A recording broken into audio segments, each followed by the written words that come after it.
ஆஹா, எத்தனை அழகான மலர்கள்! எவ்வளோ அழகு! ஒவ்வொரு மலரும் எவ்வளோ வித்தியாசமான வண்ணங்களை கொண்டு இருக்கு பார்த்தீங்களா? காலையில் மலர்ந்து மாலையில் வாடி போகிற மலர்களுக்கு ஆண்டவர் எவ்வளோ இம்பார்ட்டன்ஸ் கொடுத்து அதனை இவ்வளோ அழகாக படைச்சிருக்காரேன்னு ஆச்சரியப்படாத மனுஷங்களே இருக்க மாட்டாங்க.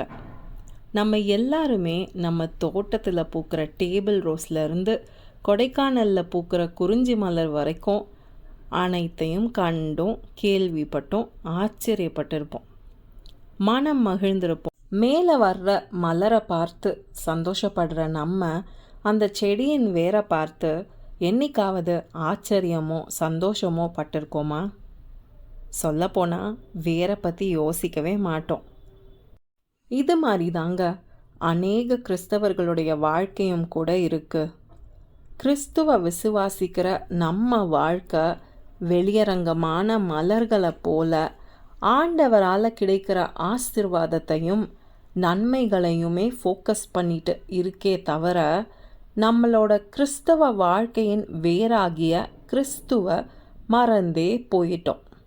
கிறிஸ்துவாகிய கர்த்தரோட இருக்கிற ஐக்கியத்தை மேம்படுத்த உதவும் ஜெபத்தையும் வேத வாசிப்பையும் தண்ணீர் போல உரம் போல போட்டு நம்மளோட கிறிஸ்தவ வாழ்க்கையை பராமரிச்சாதான் நாமும் கூட பூத்து காய்த்து கனி கொடுக்க முடியும். யோவான் 15:5 கூட இயேசு கிறிஸ்துவும் இதை தாங்க சொல்லியிருக்காரு.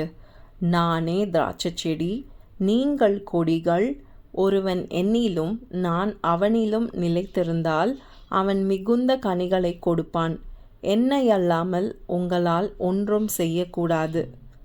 கனிகளையே ஃபோக்கஸ் பண்ணிட்டு இருக்கிற நம்ம இனிமே நம்மளோட வேறாகிய கிறிஸ்துவ கவனிப்போம்.